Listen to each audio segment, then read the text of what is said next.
Assalamualaikum warahmatullahi wabarakatuh. Perkenalkan, nama saya Nur Latifah. Saya mahasiswi jurusan PGSD Universitas Lambung Mangkurat Banjarmasin. Selamat datang di YouTube channel saya dan selamat menyaksikan. Hari ini kita akan belajar tentang hubungan antar makhluk hidup atau simbiosis.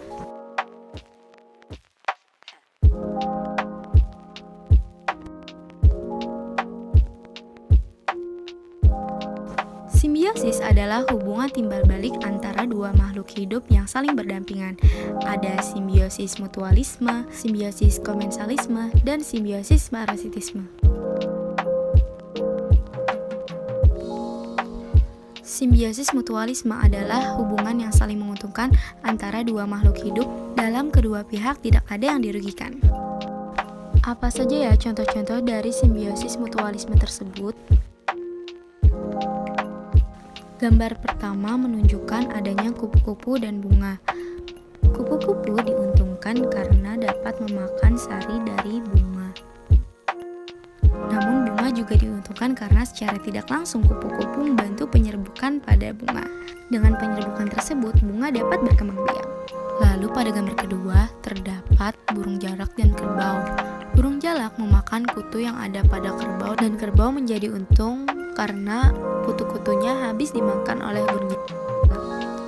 Ada contoh lainnya yaitu, apakah kalian tahu ikan badut atau Nemo? Nah, si Nemo ini berlindung di anemon-anemon laut seperti di gambar. Keuntungan ikan badut berada di sana adalah mendapat perlindungan dari predator yang akan mengangsanya. Kemudian anemon laut juga diuntungkan karena secara tidak langsung ikan badut yang berenang menuju ke arah anemon laut itu ternyata memancing ikan-ikan kecil yang akan menjadi makanan dari anemon laut.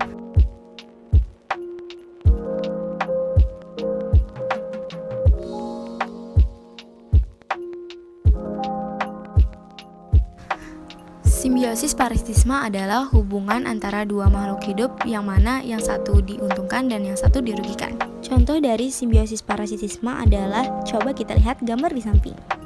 Gambar tersebut menunjukkan adanya seorang manusia yang sedang digigit nyamuk. Yang mana nyamuk merasa diuntungkan karena nyamuk mendapat makanan yaitu darah manusia. Sedangkan manusia dirugikan karena ketika nyamuk menghisap darah di tubuhnya, itu akan buat manusia gatal-gatal.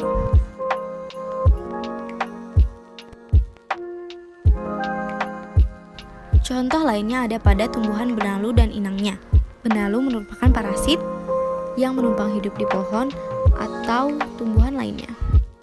Karena hidup menumpang, benalu menyerap zat-zat makanan dan air dari pohon tersebut, sehingga tak jarang pohon tersebut menjadi mati dan benalu tumbuh subur. Kemudian ada tikus dan petani. Tikus tentunya sangat merugikan petani, karena tikus merupakan hama yang merusak padi yang ditanam oleh petani. Karena kerusakan padi tersebut, petani terancam tidak dapat memaksimalkan hasil panennya. Kemudian ada sapi dan cacing hati. Cacing hati tersebut menggerogoti hati dari sapi. Dan itu sangatlah merugikan bagi sapi karena bisa mendatangkan penyakit dan kematian bagi sapi.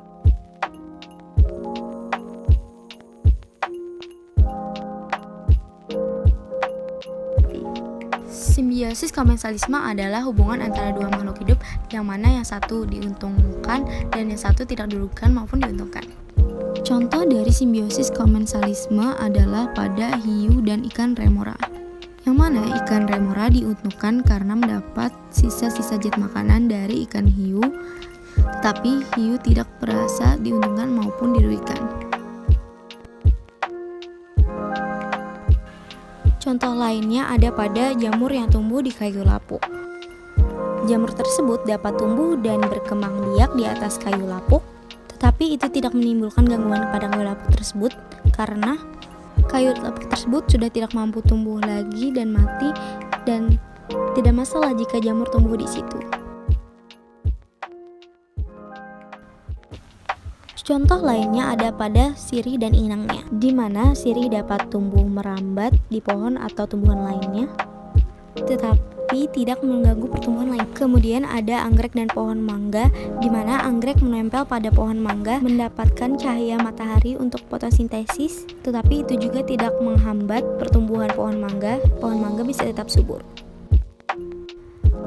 Nah, tadi sudah kita pelajari tentang simbiosis-simbiosis yang ada di kehidupan kita.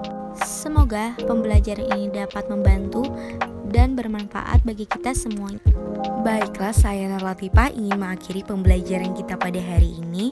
Terima kasih sudah menonton. Jangan lupa klik tombol like dan subscribe channel ini. Terima kasih semuanya dan sampai jumpa.